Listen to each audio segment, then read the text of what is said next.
आज लगातार शहर हो या गांव या फिर महानगर, सभी जगह लोगों को जागरूक करने कई संस्थाएं कार्य कर रही हैं। वहीं एक ऐसी शख्सियत जो न केवल शिक्षक है बल्कि समाज सेवा और पर्यावरण सहित विभिन्न सामाजिक कार्यों में अपनी महत्वपूर्ण भूमिका निभाते हैं। फिर चाहे वह रिएक्ट सामाजिक संस्था हो, बघेलखंड सांस्कृतिक महोत्सव समिति हो, चाइल्ड राइट्स ऑब्जर्वेटरी हो या फिर अंतर्राष्ट्रीय शास्त्रीय संगीत संस्था स्पीक मैके जैसी रीवा की इकाई या राज्य आनंद संस्थान, अध्यात्म मंत्रालय, पीएनडीटी कमेटी, पुरातत्व संघ, कोई भी हो, सभी के प्रति सदैव समर्पित नजर आती हैं।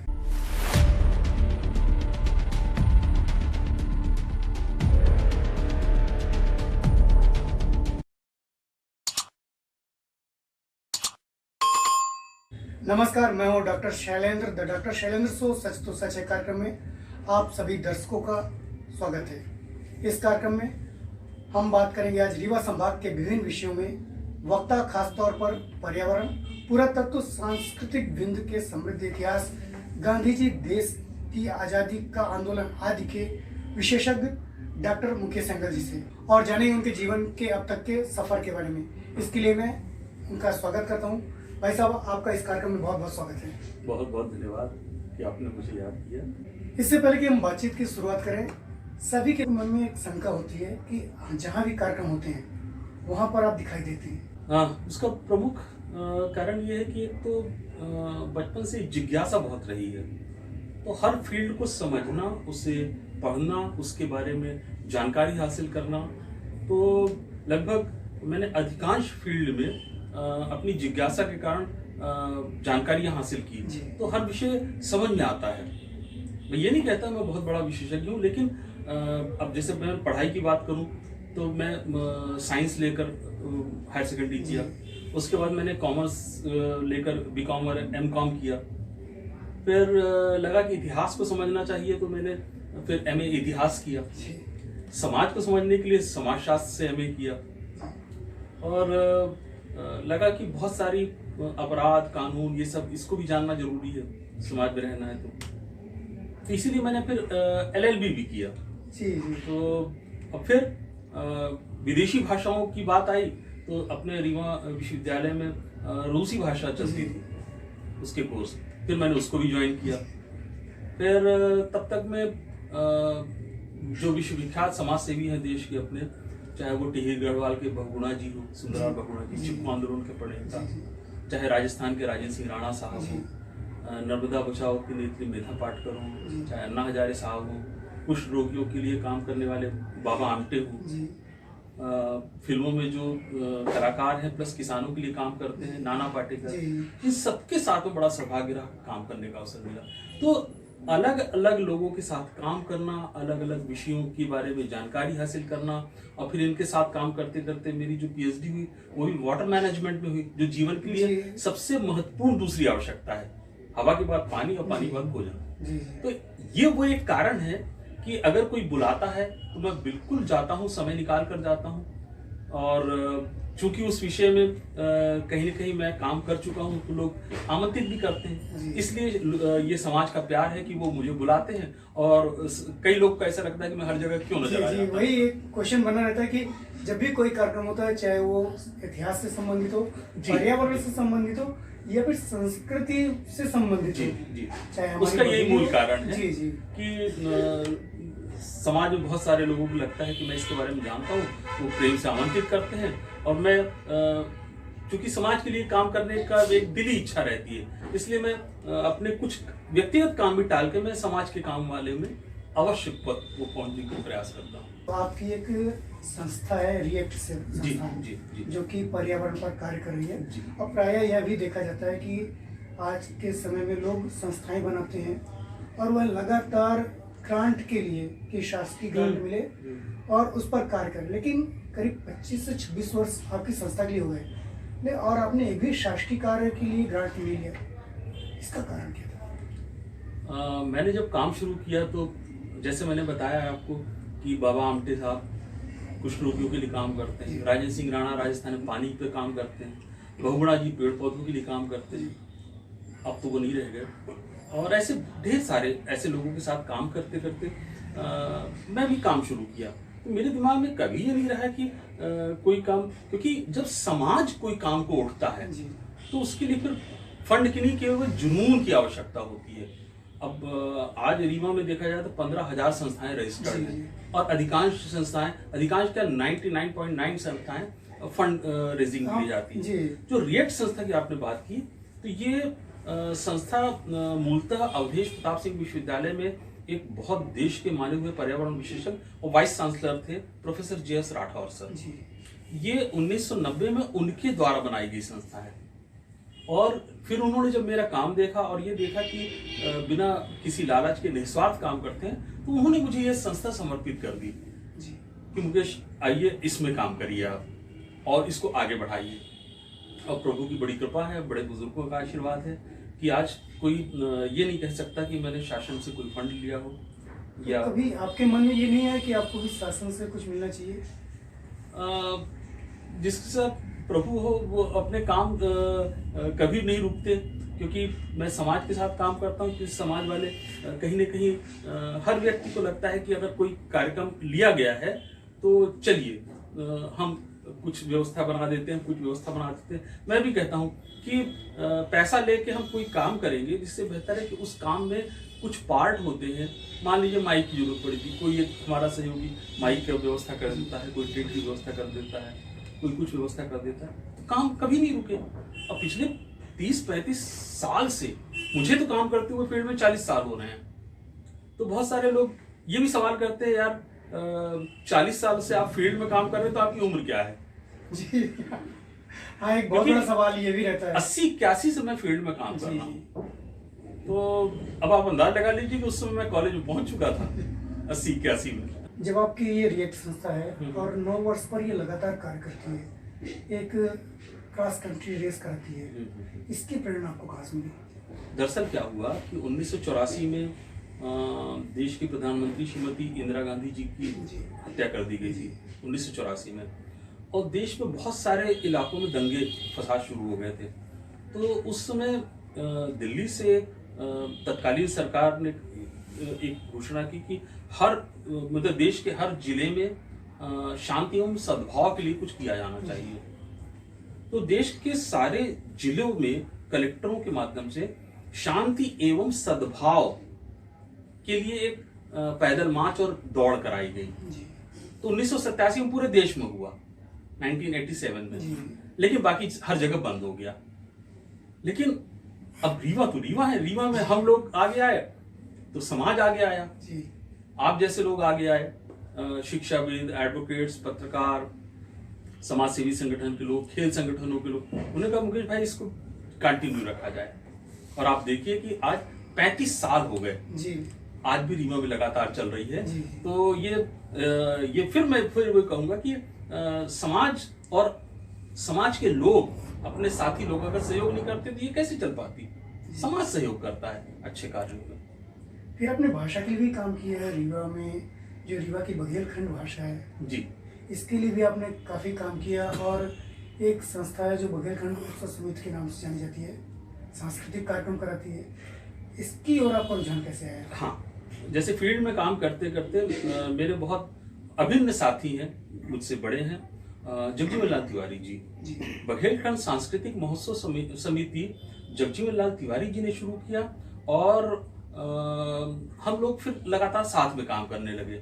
अब जो एक विचारधारा के लोग मिल जाएं तो वो भी वही है कि कबीरा खड़ा बाजार में लिए लुकाटी हाथ, जो घर फूको अपना चले हमारे साथ। तो वो भी मिल गए, हम भी मिल गए एक समान, कि किसी से कोई बहुत अनुदान लेना नहीं है, काम करना है। तो जगजीवन लाल तिवारी जी और मैं दोनों ने फिर बघेलखंड सांस्कृतिक महोत्सव समिति के लिए काम किया। बहुत सालों तक तो अपने जो इस विंध्य क्षेत्र के बड़े लोकप्रिय जो विधायक थे और विधानसभा अध्यक्ष थे श्रीनिवास तिवारी जी ने भी केवटी में प्लस तिवनी में बहुत लोक संस्कृति से जुड़े आयोजन कराए। तो बघेली भाषा बोली के उत्थान के लिए, यहाँ की लोक संस्कृति के लिए, लोक गीतों के लिए, और जो यहाँ के जो कलाकार हैं उनको मंच प्रदान करने के लिए ये बघेलखंड सांस्कृतिक महोत्सव समिति लगातार काम कर रही है। और इसे भी उतने ही साल हो गए जितने साल से हम लोग काम कर रहे हैं। आपने देश की जो प्रख्यात साहित्यकार हैं, जी। समाज सेवी हैं, रंगकर्मी हैं, पत्रकार हैं, सभी के साथ आपने कार्य किया है। ये तो प्रभु की बड़ी कृपा है कि जी। मुझे अवसर मिला। तो इनके साथ कंधा से कंधा मिलाकर जब आप काम कर रहे थे, उस दौरान का कोई एक अनुभव जो आप हमारे साथ शेयर करें? दरअसल होता क्या है कि किसी न किसी को आगे बढ़ना पड़ता है। अगर हमारे देश में बहुत सारे ऐसे लोग अगर आगे बढ़ के काम कर रहे हैं, तो उनके साथ काम करने के लिए मैं जैसे मैं 4 जॉब छोड़ चुका हूँ। जी। मेरी सबसे पहली जॉब लगी थी, वो 79 में मैं जॉब में आ गया था। फिर 84 में दूसरी जॉब लगी, तो कुछ पैसा जोड़ता था। फिर ऐसे लोगों के साथ काम करने के लिए मैं रीवा से बाहर चला जाता था। तो सुंदरलाल बहुगुणा साहब के साथ में जुड़ा हुआ, उनके साथ जाके काम किया। फिर राजस्थान जाता था तो राजेंद्र सिंह राणा साहब के साथ में काम किया। पानी बचाव के लिए वो काफी काम हाँ, करते हैं। तालाब बचाने के लिए स्पेशली। फिर इंदौर में बड़वानी जिले के पास कसरावत गांव है, वहां पर बाबा आमटे, उनके आश्रम में चला जाता था। वहां पर मेधा पाटकर जी के साथ में काम करने का अवसर मिला। फिर किसानों के लिए काम करते करते और जो फिल्म में भी काम करते, नाना पाटेकर जी के साथ भी अवसर मिला। फिर अन्ना हजारे साहब के साथ में। तो ये समाज सेवा के फील्ड में, और चूंकि मुझे साहित्य का भी शौक रहा है, साहित्य मुझे अपनी माँ से मिला, क्योंकि वो देश के तमाम साहित्यकारों की किताबें पढ़ती थी, तो वहां से वो मुझे शौक लगा। तो बाबा नागार्जुन के साथ में भेंट होना, फिर महादेवी जी से मिलने, जो देश की विदुषी महिला, तो उनसे इलाहाबाद मिलने चला जाता था। जबलपुर में इनसे क्या नाम है, जो अपने हरिशंकर परसाई साहब जबलपुर में रहते थे, उनसे जबलपुर मिलने चला जाता था, जिसे वो बच्चे आज किताबों पढ़ते हैं। डॉक्टर विद्यानिवास मिश्र बनारस में रहते थे, उनसे बनारस मिलने चला जाता था। मुंशी प्रेमचंद के लड़के अमृत राय, उनसे मिलने इलाहाबाद चला जाता था। दिल्ली में कमलेश्वर जी जैसे लोगों से भेंट हुई। फिर भीष्म साहनी जी जब रीवा आए, तो फिर वो तो हमारे घर के सदस्य बन गए। राजेंद्र सिंह जी और बहुगुणा जी आए, वो हमारे घर के सदस्य बन गए। तीजन बाई से मिलने में भिलाई चला जाता था। बाद में मेरा सौभाग्य रहा कि मेरी मैरिज भी वहीं पे हुई, तो तीजन बाई मुझे अपना दामाद मानती थी कि ये तो हमारे छत्तीसगढ़ के दामाद हैं। मतलब वो घर का एक जो संबंध हाँ, जुड़ता गया। जी, क्योंकि मेरी श्रीमती जी दुर्ग की है। जी। तो तीजन बाई भी का बड़प्पन देखिए कि वो मंचों पे रीवा जब आई, तो उन्होंने कहा कि ये मुकेश तो हमारे घर के दामाद है। तो ये रिलेशन, ये कहीं ना कहीं बड़े लोगों का बड़प्पन और प्रभु की कृपा है कि ऐसे साहित्यकार, समाज सेवी, संगीतकारों के साथ भी बहुत अच्छे रिलेशन बने। तो सब चलता चला गया। आपने नर्मदा बचाओ आंदोलन में जी काफी काम किया और मेधा पाटकर जी के साथ काम किया, तो उस दौरान की कोई घटना है? घटना तो नहीं। किस प्रकार आप इस आंदोलन से जुड़े? जी, चूंकि देखिए, जैसे मैं इसके साथ में एक प्रसंग जोड़ना चाहूंगा कि जब मैं इतनी सारी डिग्री हासिल कर चुका था, तो लगा कि कुछ एक विशेषज्ञ रूप में आना चाहिए। तो मैंने जब पीएचडी शुरू की, तो पहले मैंने सीधी डिस्ट्रिक्ट में गोंड बेगांव के ऊपर की। फिर लगा कि इसका भविष्य में उपयोग कुछ नहीं है। फिर लगा कि पर्यावरण पे करना चाहिए। तो यूनिवर्सिटी के हमारे प्रोफेसर राठौर साहब, प्रोफेसर केसी माथुर साहब, इनका बड़ा वरदहस्त रहा मुझ पर। मेरा इन्वायरमेंट सब्जेक्ट नहीं था, लेकिन इनके कारण मैं इन्वायरमेंट को खूब पढ़ने लगा। क्योंकि आपने जो पीएचडी की वो तो जल संसाधन से, मैं वही बता रहा हूँ। तो फिर जब इनको पढ़ने लगा, तो मुझे लगा, फिर तीसरे टॉपिक पे आया, लगा कि हवा के बाद पानी मनुष्य की सबसे प्रमुख आवश्यकता है, इसलिए पानी पर पीएचडी करनी चाहिए। फिर मैंने पानी पे पीएचडी शुरू की, तो फिर लगा कि पानी पे तो मेधा पाटकर काम कर रही है, पानी पे तो राजेंद्र सिंह राणा साहब काम कर रहे हैं, तो उनके साथ में वैसे भी जुड़ाव था। फिर धीरे धीरे ये लगने लगा कि मेधा पाटकर जी जो काम कर रही, जो आपने प्रश्न किया कि ये जो बांध बनते हैं, तो बांध में पानी जहां पे रोका जाता है, उसमें बहुत सारे जंगल और गांव चपेट में आ जाते हैं। मेधा पाटकर जी जो काम कर रही है, वो उनके लिए काम कर रही है जो गांव चपेट में आ जाते हैं, वो वहां से विस्थापित हो जाते हैं कि गांव खाली करो। जैसे अपने रीवा का बाणसागर बांध बना, तो रामनगर खाली हो गया, पुराना रामनगर वो डूब में आ गया। फिर नया रामनगर अमरपाटन के पास बसाया गया। तो मेधा पाटकर जी विस्थापितों के लिए लगातार काम करते हैं कि आप बांध बनाना गलत नहीं है, लेकिन आप पहले सरकार से वो आग्रह करती है, पहले जो हटाए गए हैं उनकी तो व्यवस्था करिए आप। तो कहीं ना कहीं मुझे भी लगता था कि गरीबों को हटा देना कोई आपके विकास का द्योतक नहीं है। आप उनके लिए भी अच्छी व्यवस्था करिए। तो पानी पे काम करना। और अच्छा, मेरा मुद्दा खास तौर पे रहा वो नर्मदा में आज देश के सबसे ज्यादा बांध बन रहे हैं जी हाँ। और उनका लगातार मुद्दा ये है कि आप बांध बनाओ, वो गलत नहीं है, लेकिन जो डूब क्षेत्र में आ रहे हैं वो गांव, वहां से जो प्रभावित क्षेत्र है, वहां के लोगों को, वहां के परिवारों को आप निकाल के फेंको मत, उनको बसाओ, व्यवस्थित जगह व्यवस्थित बचाओ। और उनके साथ में काम करते करते ये भी मैंने मुद्दे पे काम किया। फिर मेधा पाटकर जी को लगातार 3 बार पिछले 20 सालों में आमंत्रित किया। उनकी बड़ी कृपा रही कि वो तीनों बार रीवा आई। फिर मैंने अमरकंटक पे काम शुरू किया। आज अमरकंटक सबसे प्रमुख बात यह है कि अमरकंटक से 3 नदियां निकलती हैं। एक दिशा में नर्मदा बहती है, दूसरी दिशा में सोन नदी बहती है, तीसरी जोहिला है, छोटी नदी है। लेकिन मध्य भारत की 7.5 करोड़ की आबादी को एक पहाड़ पानी देता है। जी जी। तो पानी के मुद्दे को लेकर, और फिर मेरा वाटर मैनेजमेंट पे मैंने जब पीएचडी की तो मुझे लगा कि ऐसे जो पानी की सोर्स हैं उनको बचाना जरूरी है। राजेंद्र सिंह जी कहते हैं कि बरसात का पानी हमें अगर प्रकृति देती है तो हम हर जगह तालाब को बचा के रखें, क्योंकि पानी वहां जमा होगा तो वो पानी जमीन के अंदर जाएगा।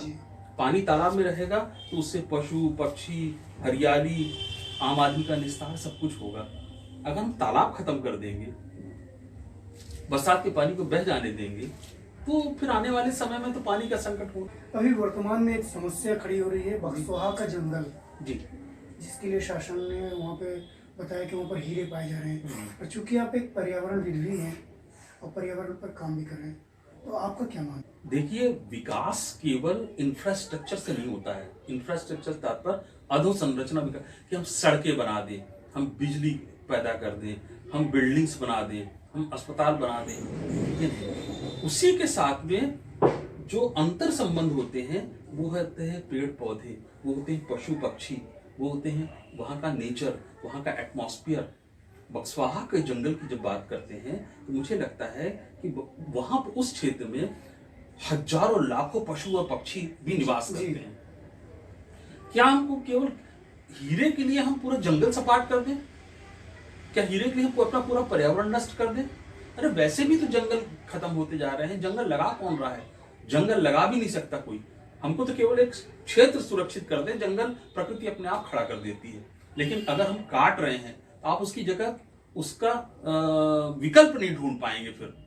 और आप देखें कि कैसी ऑक्सीजन की मारामारी हुई कोरोना काल में, और वो ऑक्सीजन देने वाले हमारे नेचुरल सोर्स हैं, और जो ऑक्सीजन दे रहा है आप उसी की गर्दन काट रहे हो। और वो भी किस लिए?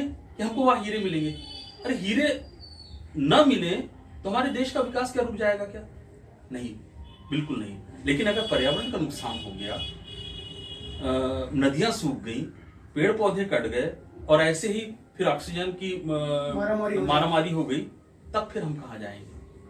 इसलिए जंगलों को बचाना जरूरी है। क्यों बहुगुणा साहब जंगल बचाने के लिए पेड़ से चिपक जाते थे? हम ये भी छोड़े, हमारा तो भारत का इतिहास रहा है। राजस्थान के खेजड़ी वन बचाने के लिए अमृता देवी एक जो वहां की महिला थी, और उनके साथ में करीब 300-400 लोगों का कत्ल कर दिया गया था तत्कालीन राजा द्वारा। आज से करीब 350-400 साल हो गए। आज भारत सरकार ने अमृता देवी के ऊपर राष्ट्रीय पुरस्कार घोषित किया। एक तरफ तो आप कहते हैं कि जो पेड़ बचाएगा उसके लिए पुरस्कार है, दूसरी तरफ खुद शासन अगर जंगल काट रहा है तो इसको तो हम कहीं सही नहीं ठहरा। तो आपने कोविड काल में काफी काम किया है लोगों के साथ और सेवाएं भी की है, जबकि जब लोग घरों से बाहर नहीं निकल पा रहे थे जी, और एक डर भय का माहौल था, उस दौरान आपने काम किया है। और कोविड के जो कहना चाहिए कि मरीज हैं या फिर उनसे संबंधित परिवार हैं, उनके साथ भी आपने काम किया है, तो उसका अनुभव? मैं तो ये मानता हूँ कि प्रभु की बड़ी कृपा है कि इतनी विकट परिस्थितियों में भी उन्होंने हम लोगों को इस लायक बनाया हुआ है कि हमने और अवसर दिया कि हम काम कर सकें और उनके आशीर्वाद से सुरक्षित भी रह सकें। जो आपने चर्चा की, उस समय पिछले साल जब 25 मार्च से एक वो स्थितियां आई है कि लोगों ने घर से बाहर निकलना बंद कर दिया था, लेकिन एक भी दिन हम और हमारी टीम घर में नहीं बैठी। जिला प्रशासन का भी सहयोग रहा है कि वो हमको खाने की व्यवस्था के लिए सपोर्ट करते थे। और 150, 200, 400 नहीं, ये एक मध्य प्रदेश का रिकॉर्ड बना है कि रीवा जिले में लगभग 13,000 लोगों तक प्रतिदिन खाना पहुंचाया गया है। पहले तो बहुत सारे साथी थोड़ा झिझक रहे थे। मैंने कहा ये अवसर डरने का नहीं है, ये अवसर इस बात का है कुछ करने का है। ये भगवान ने ये एक मौका दिया है कुछ करने के लिए। ये सबको मौका नहीं मिलता है जी। इसलिए आप सौभाग्यशाली हो। सौभाग्यशाली इसलिए कि प्रभु ने आपको ऐसा हाथ रखा है कि किसी को कुछ दे रहे हो आप। आपका हाथ ऐसा नहीं रखा है कि आप किसी से मांगो। इसलिए प्रभु पे विश्वास रखो और फील्ड में काम करो, कुछ नहीं होगा किसी को। और आप देखिए कि लगभग हमारे टीम में लगभग 250 लोग प्रतिदिन सवेरे अपना पेट्रोल खर्च करके आते थे। फिर बाद में कुछ रेड क्रॉस से उन मतलब जो साथी थे कुछ को पेट्रोल भी देना शुरू किया कलेक्टर साहब के निर्देश पर। लेकिन मैक्सिमम लोग अपना पेट्रोल खर्च करके आते थे, मोटरसाइकिल में, स्कूटी में, स्कूटर में, इतना तक कि कार में, जीप में। और वहां से जैसा संसाधन हाँ, होता था वो अपना खाना लेते थे और सबके एरिया बढ़ गए थे कि रताहरा से लेकर चौराहा तक, फिर इधर चरोड़ा मंदिर से लेकर यूनिवर्सिटी तक, चारों कोनों में जो भी अपने मजदूर निकल रहे हैं, सड़क पे यात्री आ रहे हैं, रिक्शा वाले हैं, ऑटो वाले हैं, जो गरीब परिवार हैं, स्लम एरिया हैं, सबके घर में खाना पहुंचना चाहिए। एक भी मतलब स्थिति आप ये सोचिए कि कलेक्ट्रेट में कहीं से भी शिकायत आती थी कि वहां पर लोग भूखे हैं, आधे घंटे के अंदर हमारी टीम वहां खाना लेके पहुंच जाती थी। सब बड़े ताज्जुब कर रहे थे इतना चैनलाइज वर्क कैसे हो रहा है। हम कहते हैं प्रभु की कृपा है कि उन्होंने अवसर दिया और वही व्यवस्था बना रहे हैं। प्राय देखा जाता है कि आप बड़े बड़े मंचों में बैठते हैं और लोगों को मंच भी प्रदान करते हैं और मंच के साथ साथ आप उनका सम्मान भी करते हैं। जब आपको सम्मान मिला तब आपको कैसा लगा? ये समाज की सामाजिक स्वीकार्यता होती है कि हमारी कोशिश तो ये रहती है कि कुछ अच्छे लोगों को मंच मिले और कुछ कलाकारों को मंच मिले, कुछ संगीतकारों को मिले, कुछ लोक संस्कृति से जुड़े लोगों को मिले। लेकिन इन कार्यों को अगर समाज के कुछ बड़े लोग या सक्षम लोग अगर इसको मूल्यांकन करते हैं कि ये काम करने के पीछे किनका हाथ है, उनकी नज़र तब हम लोग के ऊपर जाती है। और ऐसे समय में अगर वो हमें अगर सम्मानित करते हैं तो हम ये मानते हैं कि हमारे सामाजिक कार्यों को उन्होंने स्वीकार किया है कि तो जाहिर है कि अच्छा तो लगता है, लेकिन इसके साथ में जिम्मेदारी और बढ़ जाती है कि अगर कोई नहीं देख रहा है तो हम तो अपना काम करेंगे ही करेंगे, लेकिन अगर कोई देख रहा है और सम्मानित कर रहा है तो अब तो जिम्मेदारी और ज़्यादा हो लगती है। अरे यार कहीं ऐसा ना हो कि कोई चूक हो जाए, कोई गलती हो जाए। इसलिए मुझे लगता है कि ये उनकी सोच है जो सम्मानित कर रहे हैं, लेकिन अपनी सोच तो ये है कि काम करते चलना है। वैसा काफ़ी चीज़ें होती हैं और हम देख कि ज़िंदगी में कोई ना कोई एक क्षण ऐसा भी होता है जब हम बहुत अधिक अवसाद आता है और उस क्षण में कोई एक ऐसी बात याद आती है जो हमारे उस अवसाद को ख़त्म भी कर सकती है। तो आपके जीवन का कोई ऐसा पहलू? निश्चित तौर पर देखिए, मनुष्य है तो उसमें 9 रस भी होते हैं। क्रोध भी आता है, दुख भी होता है, वात्सल्य भी होता है, स्नेह और प्रेम का रस भी होता है, सब भाव होते हैं। तो अवसाद भी आता है। ऐसा नहीं कि हम दुखी नहीं होते। तो एक बेगम अख्तर की एक गजल की 2 लाइनें हैं कि मेरे चेहरे पे गम आशिकारा नहीं, ये ना समझो कि मैं गम का मारा नहीं। तो ये दिक्कतें सबको होती हैं, लेकिन एक जीवन में समभाव बनाना और अपने उन 9 रस वाली इंद्रियों को कंट्रोल करना। जैसे बहुत सारे लोग मुझे कहते हैं कि आपको क्रोध क्यों नहीं आता? मैंने कहा आता है, दुख भी होता है, लेकिन उसको कंट्रोल करना भी प्रभु ने शक्ति दी है। तो अवसाद भी होता है, वो परेशानी भी महसूस करता हूँ, क्योंकि इतने साल रीवा में रहकर आज मेरा कोई घर नहीं है। आज भी हम किराए पे घर पे रहते हैं और हर 4 साल में जहाँ पे रहते हैं उनको लगता है कि कहीं ये बड़े नाम वाले हो गए हैं, कहीं कब्जा न कर ले, कहीं अतिक्रमण न कर ले, तो इशारा करते हैं कि इसको रिनोवेट कराना है। हम इशारा समझ जाते हैं, 4थे साल 5वें साल वो घर खाली कर देते हैं। तो अब ये तो दुख तो होता है, लेकिन अब इस दुख को रोने से तो कोई फायदा नहीं है। तो अपना काम किए जा रहे हैं। प्रभु कहीं कहीं व्यवस्था बनाता है, एक घर खाली करते हैं, दूसरा कहीं अच्छा मिल जाता है, वो खाली करते हैं, तीसरा कहीं अच्छा मिल जाता है। जब घर बनना होगा तो प्रभु की कृपा होगी तो वो भी हो जाएगा। लेकिन फिलहाल बहुत दुख, क्रोध और बहुत प्रसन्न हो के नाचना, ये सब नहीं, एक समभाव लेकर चलते हैं। और अपना तो यह है कि एक सुदामा शरद की एक लाइन है, जो सतना के बहुत बड़े पत्रकार हैं और बड़े अच्छे गीत लिखते हैं, कि चलते रहे जुलूस के आगे तमाम रात, हम तो मशालची हैं उजाला लिए। आपने पत्रकारिता के क्षेत्र में भी काम किया है जी और वर्तमान की जो पत्रकारिता है जी। और आपकी समय की पत्रकारिता क्या? मत कहो आकाश में कोहरा घना है, ये किसी की व्यक्तिगत आलोचना है। रहा सवाल पत्रकारिता का, तो मैं टिप्पणी करने योग्य नहीं हूँ, लेकिन हाँ ये जरूर है कि मैंने देशबंधु से शुरुआत की थी। मैं उस समय प्रेस में छाया चित्र के लिए काम करना शुरू किया, क्योंकि कहीं रिपोर्टर की जगह नहीं खाली थी और लिमिटेड पेपर हुआ करते थे। तो मुझे लगा कि शुरुआत तो करें जहाँ से भी हो, तो फोटोग्राफी शुरू की।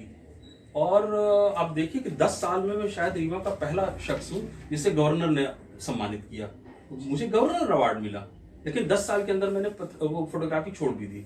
और देशबंधु के बाद फिर मैंने 1990 के पहले ही नई दुनिया इंदौर ज्वाइन कर लिया था। तो उसमें रीवा संभाग का मैं प्रमुख संवाददाता रहा। नई दुनिया में कई साल काम किया, फिर 1-2 पत्रिकाओं में काम करने का मौका मिला। पत्रिकाओं में काम करते करते फिर सबसे ज़्यादा लंबा समय मैंने गुजारा उत्तर प्रदेश का एक लीडिंग अखबार है आज, और आज पेपर उत्तर प्रदेश बिहार तरफ में सर्वाधिक सर्कुलेशन वाला है।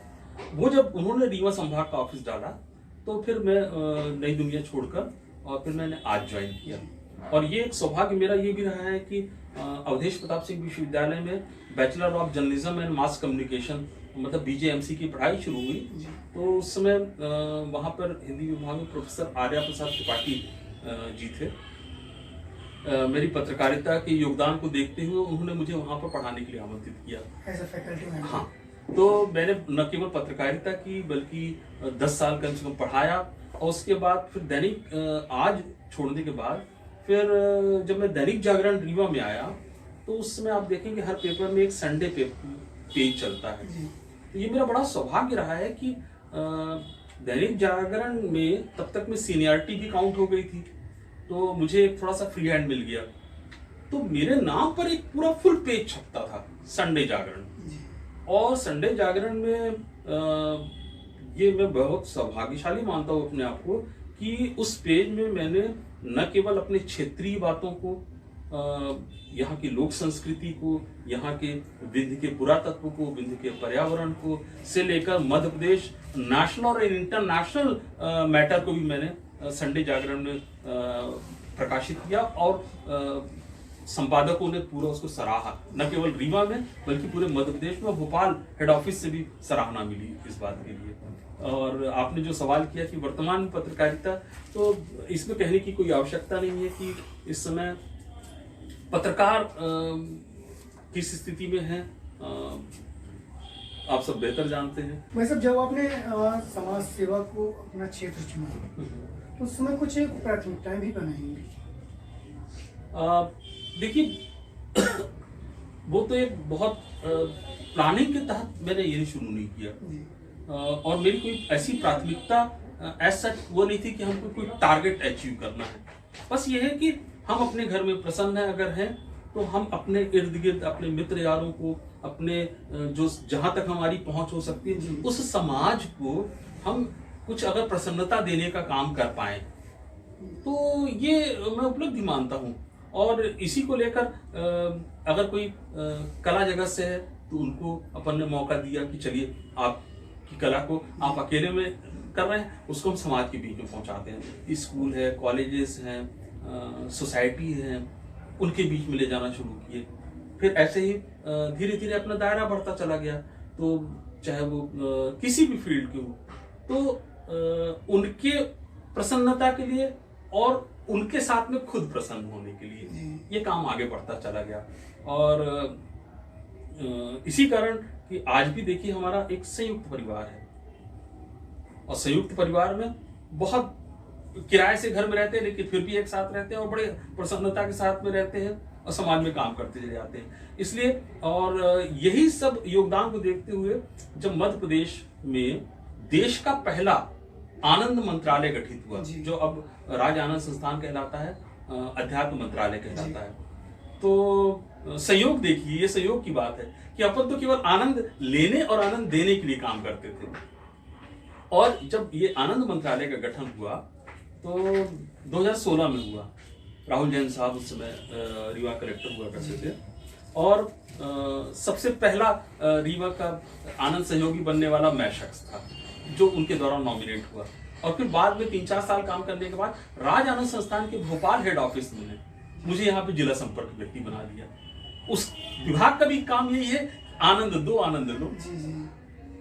तो यही, इसीलिए कोई ऐसा टारगेट तय नहीं था। बस आपने जो है अंतरराष्ट्रीय संस्था स्पीक मैके उस पर भी काफी काम किया है। जी। उसका कोई अनुभव? जरूर। दिल्ली में एक आईआईटी के प्रोफेसर रहे हैं डॉक्टर किरण सेठ।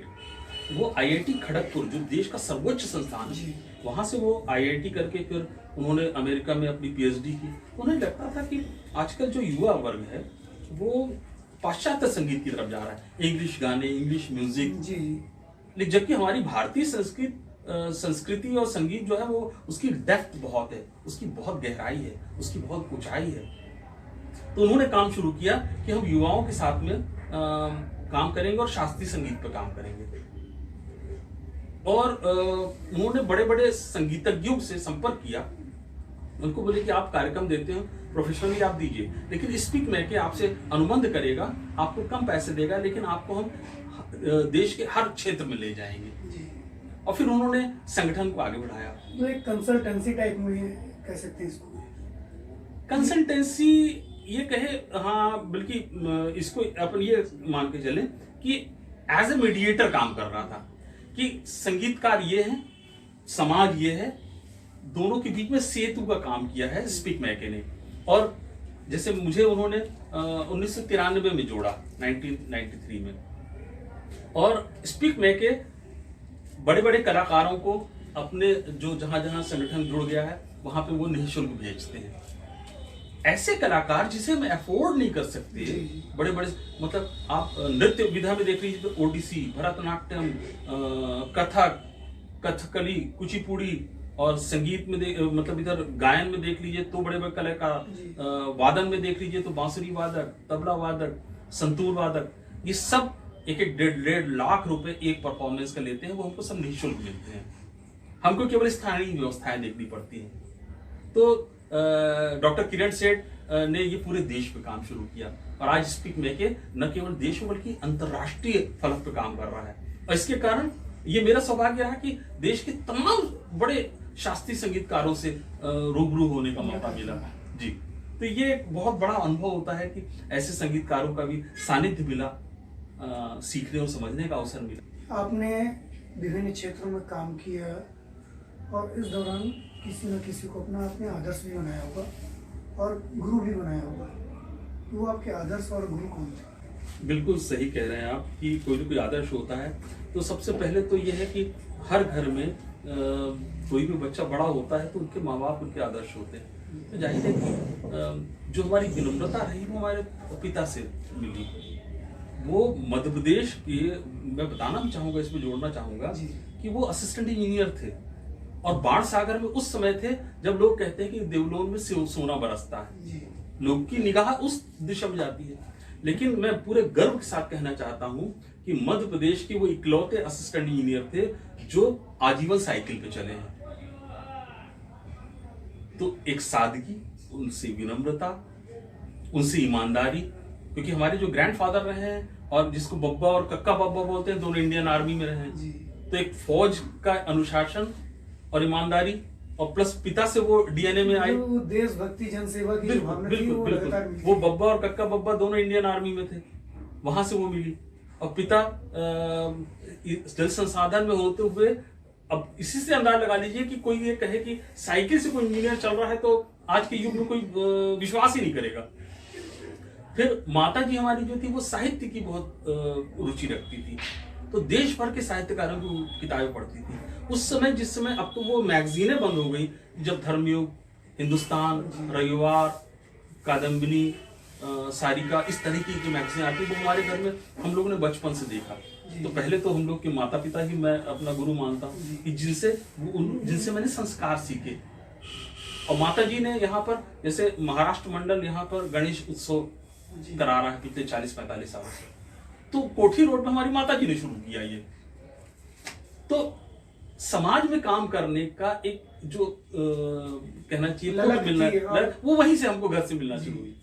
फिर शिक्षा जगत में मैंने देखा तो प्रोफेसर पी के सरकार को देखिए, पूरी जिंदगी बच्चों के लिए काम करते रह गए, एक कमरे में उनकी पूरी जीवन बसर हो गया। आज भी वो देखिए तो वो मिले। फिर जब मैंने पानी पर काम शुरू किया तो सुंदरलाल बहुगुणा और राजेंद्र सिंह राणा राजस्थान, जो सरकारी नौकरी छोड़कर और समाज के लिए काम जिन्होंने शुरू किया। तो ऐसे अलग अलग फील्ड के अलग अलग लोग मिलते चले गए। और फिर जब विनम्रता देखी तो मैंने महिषी महादेवी वर्मा जी, जब मैं इलाहाबाद में पहली बार उनसे रूबरू हुआ तो उनकी विनम्रता, उनकी विद्वत्ता, फिर तीजन बाई जी की इतने अंतर्राष्ट्रीय, जिनको पद्मश्री, पद्म भूषण, पद्म विभूषण और पूरे विश्व में घूमी हुई है, वो जब ये कहती हैं कि ये तो हमारा दामाद है, तो लगता है कि कहीं ना कहीं अच्छे कामों का प्रतिफल इनके आशीर्वाद के रूप में है। तो ये हमारे गुरु हुए, ये हमें कहीं ना कहीं बहुत सारी चीजें सिखा कर जाते हैं। सम्मान प्राप्त कर लेना, किसी बड़े पद पे चले जाना ही आपकी सफलता नहीं है। सफलता तो वो है कि जब वहां पर भी रह के जमीन पे रहो और पूरी विनम्रता के साथ भी रहो। कहा भी जाता है कि जो हवाई जहाज ऊपर उड़ता है, हाँ, अंततः तो नीचे आना पड़ता है। तो किसी से विनम्रता सीखी, किसी से काम करने का जज्बा सीखा, किसी से सादा जीवन सीखा। और जाहिर है कि मैं जैसे महात्मा गांधी जी के बारे में भी अलग अलग पक्ष अलग अलग बातें करते हैं, लेकिन मैं इसलिए प्रभावित हूँ कि सब कुछ सक्षम रहते हुए उन्होंने जिस सादगी से अपना जीवन व्यतीत किया। मैं उनके वृद्धाश्रम में जाकर 5 दिन रुका महाराष्ट्र में जी। उनके अहमदाबाद के साबरमती आश्रम में मैं रुक चुका, गांधी आश्रम में बिरला हाउस वहां पर मैं रुका, उनके जो भोपाल में वहां पर गांधी भवन बना है मैं वहां रुका।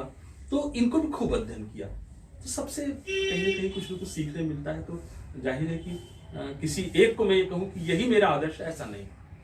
अलग अलग फील्ड के बहुत सारे आदर्शों के साथ में शायद यही वो कारण है कि अलग अलग फील्ड के लोगों को मैंने खूब पढ़ना, जानना, समझने का प्रयास किया। अब आप अपनी जिंदगी का जो सफर है उसको कैसा, जैसे आपने कहा ना कि कुछ जब अवसाद वाली जो स्थिति है, तो मैंने वही कहा कि मुझे दुख बिल्कुल नहीं है कि मैं पैसे नहीं कमा पाया, लेकिन थोड़ी सी जिम्मेदारी जरूर लगती है कि अब बच्चे बड़े हो गए, जिम्मेदारियां अपनी बढ़ रही हैं। तो लेकिन ये सौभाग्य है कि प्रभु कहीं ना कहीं वो व्यवस्था बना सकता है, बनाते रहते हैं। तो थोड़ा बहुत मैं कमा लेता हूँ और साथ में हमारी श्रीमती जी सविता, तो वो भी एक जॉब में है, तो हो गया, काम चलता है। इसलिए जीवन तो अपना ये चल रहा है। और आने वाले समय में बस यही है कि कोई उंगली न उठाए कि हमने कुछ गलत किया, बस ये संतुष्टि बनी रहना चाहिए। तो आपकी भविष्य की योजनाएं हैं, चाहे अपनी बघेली संस्कृत को लेकर के हो, या फिर भाषा को लेकर के हो, या फिर इतिहास और पर्यावरण को लेकर के हो, क्या योजनाएं हैं? हाँ, कुछ एक इस फील्ड में जब काफी अनुभव के साथ में और संघर्ष के साथ में, जैसे जब मैंने देखा था कि रानी तालाब में 1998 में 48 बच्चों की मृत्यु हुई थी, वो संक्रामक बीमारियां फैली थी। उस समय मैंने ठाना था कि नहीं, रानी तालाब को तो हम सुधरवा लेंगे। और मैं 9 मई 1999 से हम लोगों ने वहां श्रमदान शुरू किया था और रोज ज्ञापन सौंपते थे, जिला प्रशासन से लेकर सारे विधायकों को, सांसदों को, महापौर को, राज्य शासन को, केंद्र को। और 9 मई 1999 से ये ठान के कि वहां पे अब किसी को मरने नहीं देंगे, और रानी तालाब पे काम शुरू किया। 4 साल लगातार काम करना पड़ा। और आज देखिए रानी तालाब, फिर जब अपने राजेंद्र शुक्ला जी विधायक बने तो उन्होंने सबसे पहला काम किया कि रानी तालाब का उन्नयन का कार्य किया, और 2004 में उसका रिनोवेशन काम शुरू हुआ। आप देखिए रीवा संभाग का सबसे सुंदर पर्यटक स्थल है। तो एक, जैसे मैं एक उदाहरण दे रहा हूँ कि वो एक टारगेट रहा है। फिर आप देखें कि मुझे लगता था कि रीवा जैसे इंदौर और खंडवा को किशोर कुमार और लता मंगेशकर के नाम से जाना जाता है, तो रीवा में राज कपूर की शादी हुई थी, तो रीवा को राज कपूर के नाम से क्यों नहीं जाना जाता है? मैंने पहला आर्टिकल 1998 में लिखा था, सोचिए, और लगातार लिखता रहा कि राज कपूर की स्मृति में वहां पर कुछ art and culture centre Raj Kapoor के नाम पे बनना चाहिए। और इतने 2 दशकों की लड़ाई का वो भी एक टारगेट था, अंततः राज कपूर ऑडिटोरियम बन के तैयार हुआ। हाँ, तो ये एफर्ट, फिर हम लोग को लगता था कि अगर हमने रानी तालाब सुधार लिया तो कुछ लोगों ने कहा यार हमारे गांव की तालाब पे भी आप क्यों नहीं काम करते जी। तो हम लोगों ने पदयात्राएं शुरू की, रीवा से हनुमना गर्मी में पदयात्राएं। अब सोचिए कि मई जून में कोई रीवा से हनुमना पदयात्रा करता है 5 दिन लगातार, और गांव गांव में रुकते थे, वहां तालाबों पर श्रमदान करते थे। रीवा से फिर सोहागी, फिर पदयात्राएं 30-30, 40-40 लोग। फिर 2006 में रीवा से गोविंदगढ़, जिसमें करीब 70 लोग थे, जिसमें सबसे छोटी लड़की 6th क्लास पढ़ती थी, आज वो एमफिल कर चुकी, उसकी शादी हो गई है। और सबसे बुजुर्ग महिला थी जो वेंकट बटालियन चौराहे की पार्षद रही है, पूर्णमती शुक्ला जी, वो हमारे साथ पदयात्रा करती थी, वो तीनों पदयात्राओं में शामिल रही हैं। और आपको जानकर अच्छा लगेगा कि रीवा जिले के करीब 2 दर्जन तालाब इस योजना के तहत कि हम ये तालाब को गोद देते हैं, इसको सुधर गए। गोविंदगढ़ की करीब 64-65 करोड़ की योजना केंद्र में 10 साल से लंबित पड़ी है। जिस दिन वो पैसा आ जाएगा वो एक पर्यटक स्थल बन जाएगा।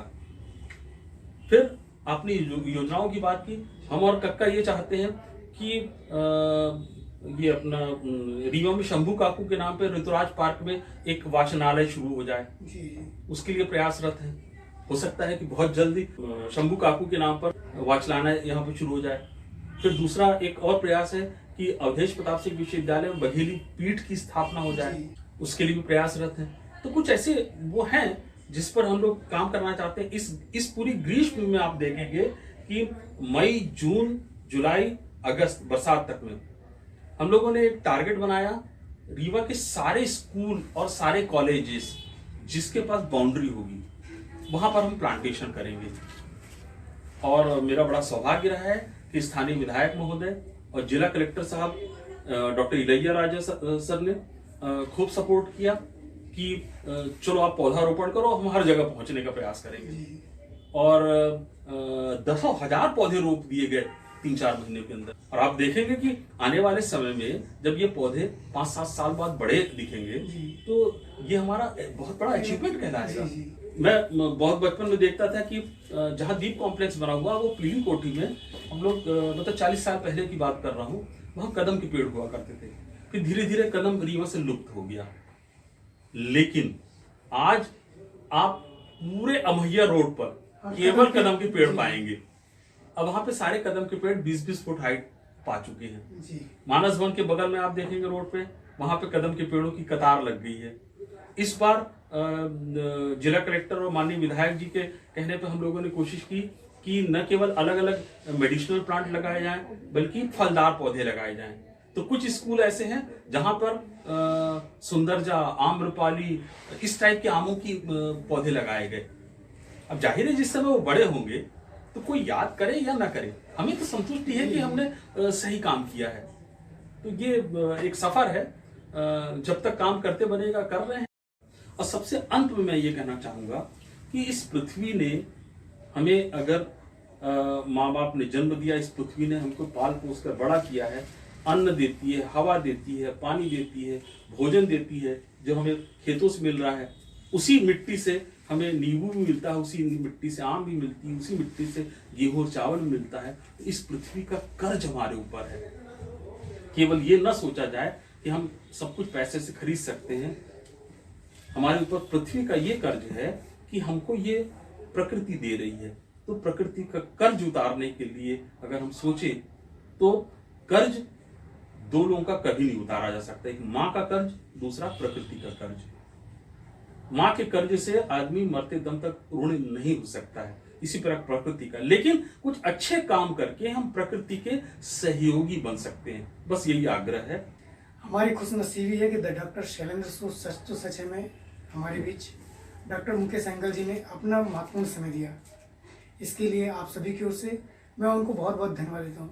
भाई साहब, आपका इस कार्यक्रम में आने के लिए बहुत बहुत धन्यवाद। आपका बहुत धन्यवाद, और जिन्होंने मुझे सुना है उनके लिए भी मैं बहुत आभार व्यक्त करता हूँ। सच तो सच है में बस आज इतना ही। कुछ और हस्तियों के साथ आपसे मुलाकातें होती रहेंगी। तब तक के लिए हमें इजाजत दीजिए। नमस्कार, आदाब, सत श्री अकाल।